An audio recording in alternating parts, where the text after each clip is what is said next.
জীবনে বহু রাজরাজদের দরবার আমি দেখেছি, কিন্তু মুহাম্মদ সাল্লাল্লাহু আলাইহি ওয়াসাল্লামের দরবারের মতো শানদার, এরকম ভারসাম্য, গুরুগম্ভীর, মর্যাদা সম্পন্ন দরবার আমি জীবনেও দেখি নাই।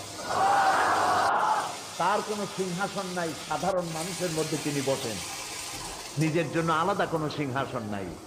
এবং প্রত্যেকটি মানুষ তার দিকে তাকায় থাকে, চোখে পলক দেয় না, কারণ চোখে পলক দিলে ওই সময়টুকু এই সুন্দর চেহারা থেকে বঞ্চিত হয়ে যাব।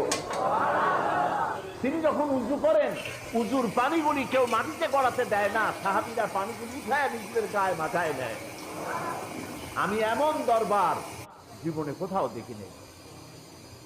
নবী করিম সাল্লাল্লাহু আলাইহি ওয়াসাল্লামের দরবারে এসে লোকেরা সব তাকিয়ে থাকতেন এবং একটা গুরুগম্ভীর পরিবেশ থাকতো। কিন্তু এই গুরুগম্ভীর পরিবেশকে রাসূলুল্লাহ বেশি সময় থাকতে দিতেন না। তিনি মাঝে মধ্যে রসিকতা করতেন।